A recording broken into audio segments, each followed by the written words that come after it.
14 all against the number 9 team in the country, Ole Miss. I'm not really surprised too much, to be honest with you, about how the game is going.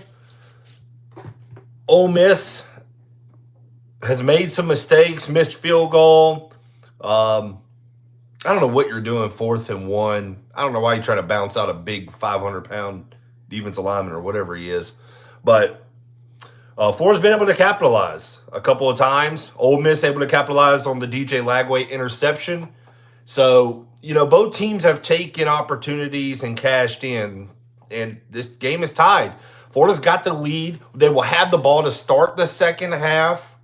So it's going to be interesting. Lagway, the interception, okay, yes, it was a little high, but it was a great play by the defender for Ole Miss. Let's not, it'll show up on the stat sheet as an interception, but it was a heck of a play by Ole Miss's defensive player. You just can't. Sometimes guys make great plays. A lot of these guys are highly ranked players coming out of high school. These guys are going to be elite athletes. So making a one-handed interception like that, you just got to tip your cap to him, man. But other than that, DJ Lagway's been pretty spot on, been pretty accurate.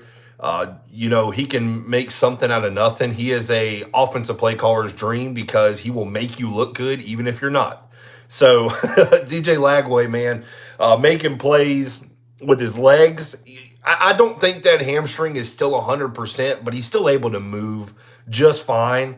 So, but the game, listen, I can't be mad about it. Florida's in a close game. They're competitive. But Ole Miss's offense, man, they can strike and strike quickly. And that Florida Gator defense needs to get pressure.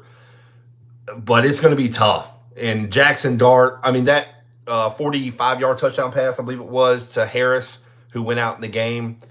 Man, what a strike. There's no defense for a perfect pass. That was just a perfect pass. But there are some guys wide open for Dart. It's easy pitch and catch. So, Dart's looked comfortable, a little too comfortable. How many games has Sunbelt screwed up in the last 2 minutes of a half? Just about every game. Listen, I have said my piece about Billy Napier. It is what it is. The Florida's made their bed with him. So, man, Billy doesn't make it easy for Lagway until that screen. Yeah, no, let me tell you something, man. Lagway is like I said, he's offensive play caller's dream. The pass defense is god awful. Yeah, they're just not. Listen, this Ole Miss offense is electric, and they can hurt you in so many ways, and you're seeing it today. But Florida only, 14-14 is. If you asked anybody that, if you're a Florida fan or anybody, you would take that. At home, and you get the ball to start the second half. That's huge. But you're gonna have to take you're gonna have to give Lagway. You can't keep taking downfield shots. That Ole Miss pass rush is gonna get to him. Our starting secondary is injured. Yeah, Ole Miss's secondary is injured, and I think Florida has taken advantage of that a little bit. The Elijah Badger touchdown, corner goes out, or I believe it was a safety. It was matched up on Badger. That was dumb. I don't know what kind of scouting report that was. That's not an excuse anymore. Stop. Not giving any excuse to Billy Napier. I will never do that. If you've ever watched my channel, you know how I think of them. So we were literally playing a third string secondary. Yeah, because was it Aaron Gates went out like the second play of the game. So Gates is out. We all know Devin Moore, Jason Marshall, they're all out. So, but I'm going to be honest with you. I don't think even if you have your first string, because really the first string, I'm going to be honest, Jason Marshall has probably played his best ball for Florida, but he's never played nothing like a 5-star corner. So, they have been torched they were torched at the beginning of the year too. So, I think the Florida secondary is actually better off right now. But let's see, Moore is out. Jason Marshall's out for the season. Yeah, I've never really been too high on Jason Marshall, even when he was a 5-star. But it is what it is. Florida's playing with who they got. And you know what? Giving up only 14 to an explosive offense to Ole Miss.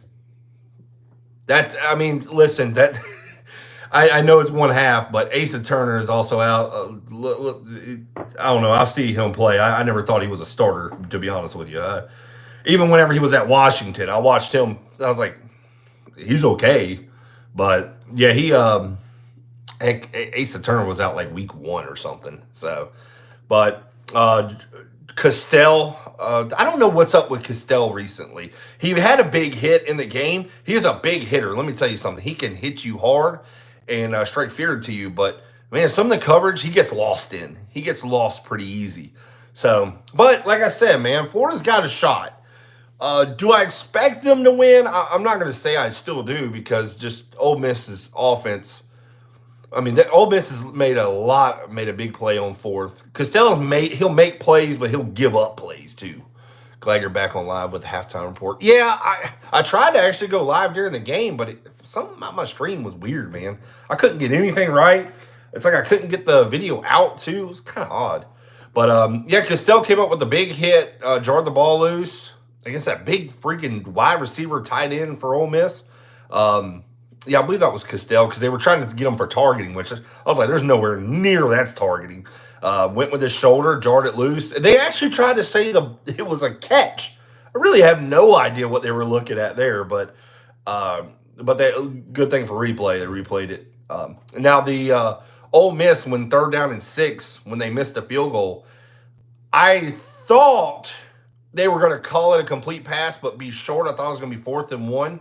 I didn't know what they were going to call, but I feel like they got it right. They just said incomplete pass, and then Ole Miss missed the field goal. So even if it was a fumble, Florida would have got the ball right there. So, Ole Miss, man, if they keep making mistakes and letting Florida back into the game or keeping them in the game, I do like Florida because of the run game. I don't think Ole Miss has a great run game, especially how this game is going.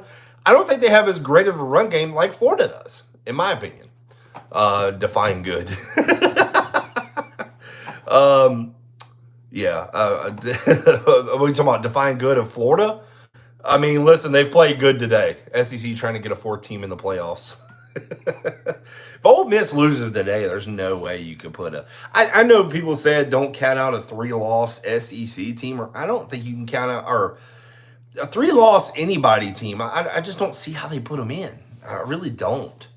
But let me go to my thing right here. But yeah, I mean, listen, as much as I give Billy Napier crap about a lot of things, listen, there's been times in the game where he's called great plays. And really, I call him a simpleton a lot, but he actually, the screen for Jaden Baum, beautiful call because it was a numbers game.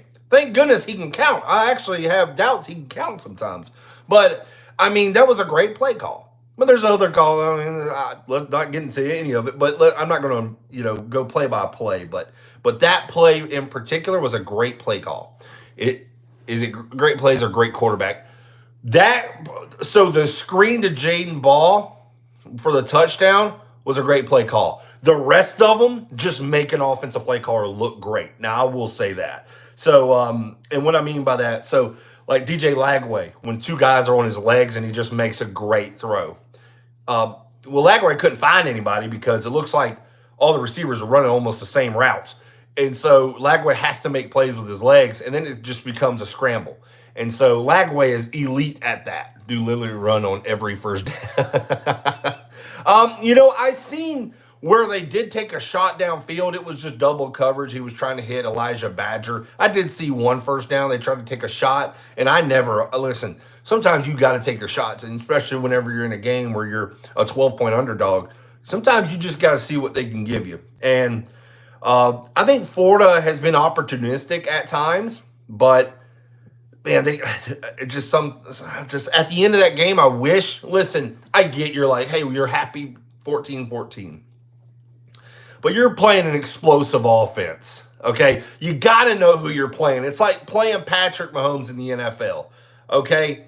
If you score a touchdown and that touchdown makes you up by 7, 30 teams, 31 or against 30 other teams, you're going to kick the extra point and go up by 8. When you're playing Patrick Mahomes, You just change your mentality. What you do, you go for 2 and go up by 9. Okay, that's the mentality. You're playing, that's the offense of Ole Miss. You're playing an elite offense. You're trying to get points any way possible. And I get you're down deep. But I get Lagway threw an interception, but it was just a great play by the defense. Yes, it was a little high. But with the arm talent of Lagway, and you got to trust that he can make the correct decision and let him just go. Let him free. Let him loose. But I think Billy Napier has to be in control a lot of times, and it really. And I know everybody was going to talk about the 4th down and 3. Florida got the first down. Billy Napier called a timeout. He's pissed off on the sideline. He should be pissed off at himself. But if you look at it, Florida has made mistakes in the game, and so has Ole Miss. But now it's the team who is going to capitalize on the biggest mistake in the game. So with the whole second half, you're going to be in the swamp. It's going to be loud. Florida needs points. I'm going to be honest with you. They need touchdowns. I don't think this is a team that you can kick field goals with. I think you're going to need touchdowns. My score prediction was 31-23. I think Ole Miss can score 3 touchdowns in a hurry. So Florida's offense is going to have to get plays. But they're going to have to listen, that 11-play drive, 89 yards, thing of beauty. That's what you need. You need your defense on the sideline because Ole Miss, they run a quick offense, and they want to tire that defense out. Florida's offense needs to stay on the field. To start the second half, I would love to see a 6-minute, 7-minute drive and just methodical downfield. So if they could run a 12-play, 75-yard drive to start the game, that of course that would be, you ask for that every time, every game, but I hope they can actually extend a good drive. And listen, if it comes to a 3, I wouldn't be mad, but they need touchdowns in this game against this offense and against Lane Kiffin's high-powered offense. Lagway had to sidearm that interception to avoid the D-line. DK has to make that catch. Yeah, he has to make the catch a little high. I get he had to sidearm it, but you know what? Whenever you throw something high in the middle of the field, you're taking a risk right there. You're hoping your receiver can catch it, but when you're throwing the middle of the field, that's one of the things the quarterbacks that learn. You don't throw it high over the middle. So and it was just a great play by the defender. Can DK make that catch? Yes. So, it's just a great play on one arm. It is what it is. Ole Miss was able to capitalize. So, but then Florida, answered quickly right after it and tied it up. So, what else? What else we got? I know this. I feel like half times are quicker than usual. I don't know why. Maybe it's just me. But I know Miami. I think the last time I looked, they were like in a dogfight, 17-14 or something, or 20-14 with Wake Forest. Yeah, 20-14 in the third quarter. Miami just punted. Ohio State on top of Indiana, 14-7. I saw Georgia was losing there for a minute. Of course, it was the first drive of the game, but Georgia, they're back on top, 21-7 over Massachusetts. But it was still hilarious just to see them down to a 2-8 UMass team. It's still fun to see. But do we get the ball back after half? Yes, Skyler. Yep. Florida gets the ball to start the second half, which is, and I think if I had to go into the mind of Billy Napier, and I don't like doing that because I try to get out of that pretty quick, but I think his thinking process was, we get the ball to start the second half, don't do anything stupid. Now, I do agree because he does some stupid things. So, and I think that was his thought process. We get the ball to start the second half, don't try to force anything. If you run the ball, you get a chunk play. It's happened before throughout the season. You get a chunk play, maybe you do something there. What was it, the Tennessee game? I can't remember what game it was. They were just trying to run it out, and then was it Jackson or maybe it was Montrell Johnson popped it for like 20 yards, and then they started going fast, but they ran out of time.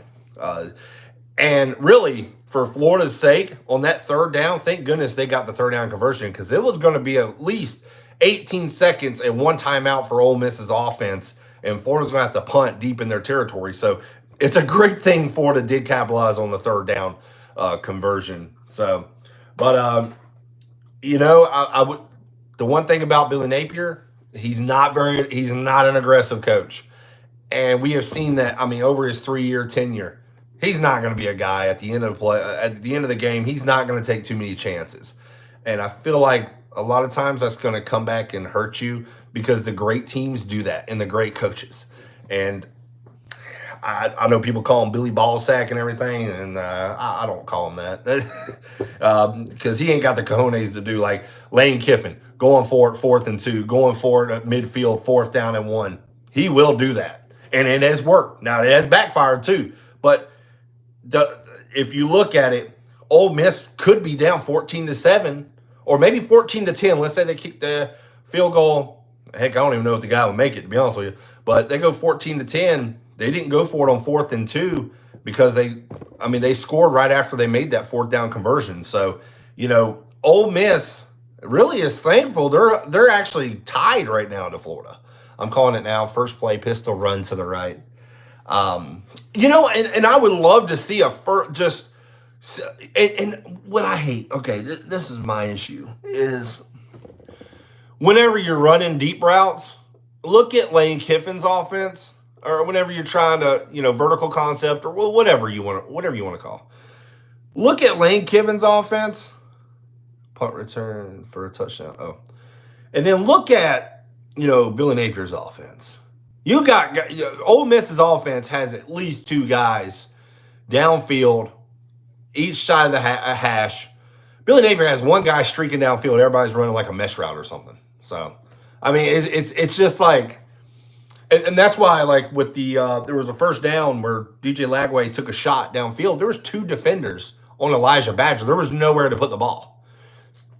So it's just like, man, what are these route concepts? I just don't understand it sometimes. Ohio State up 21-7. Yeah, I think that's what I was reading. Hayes Fawcett put out. I guess Caleb Downs ran a punt return back for a touchdown. So Indiana, man, they were up 7-0. They're looking all right. They muffed. The kicker drops I think it was a high snap, and Ohio State had the ball at like the 5-yard line, something like that. No score in the FS2 game. Dude, I didn't even know they were playing. That's how much I pay attention to Florida State. I used to pay attention to them just to see if they can lose, and then I make fun of them. Now it's kind of like, I don't know. I'm not gonna say I feel bad for them, but man, they're bad. They are bad. Let me see real quick. See, I see Miami into the first. Yeah, Florida State. Florida State has the ball at the 9-yard line, but come on, 1-10. Oh, they got that freshman at quarterback now. So, and now if Florida plays like this, like, even if they lose the game, whatever, they play like this, they're blowing Florida State out. Even with some of the, the miscues and stuff, they're blowing Florida State out. I don't even need a head coach on the sideline to beat Florida State this year. That's how bad Florida State is. Yeah, but I remember, man, it was like 2 years ago. I was like, man, y'all sure y'all want to stick with that head coach? I was like, I don't know about, oh, man, he's awesome. He is awesome. Oh, and they started waving at me again. I don't know what they were waving at again. I can't stay. You know what? No, screw them. I don't like Florida State. You're right. I don't know. Whew, man, I had kind of like an emotional moment. Like, man, I kind of feel bad for Florida State. Nah, screw them. Heck with them. Dummies. Let's see. Y'all looking a lot better. Yeah, Florida has looked better, man. Defensively still has cracks. In this second half, listen, like I said, LSU is Ole Miss is a different animal than LSU. You're not going to get 8 sacks or whatever you had against LSU in this game. But you need to get pressure on Dart. You can't let him get comfortable, or he's going to throw darts against you. And you've seen it in the first half. So, you got to get pressure, get him uncomfortable. He can use his legs, but he's not going to beat you for an 80-yard touchdown run. But you got to get after Dart. They've done a great job at the run game. I don't think, really Ole Miss had not really a big running team, but the big guy, they bring him in. Listen, he had like an 8-yard carry, bounced it to the left side. I feel like some corners, a couple safeties had a shot at him. They made business decisions, but I'm going to be honest. I don't blame him. That was a big joker running the ball. I don't know how big he is, but that's a big behemoth coming down the freight train. So game is starting. Let's go second half. All right, guys. So I appreciate y'all. I'm going to get out of here. I'm going to go watch the game. Y'all have fun. Let's go Gators. Maybe they get, an upset and already become bowl eligible would be awesome. But you know what? Let's see how they come out in the second half. Let's go Gators. Have fun, guys.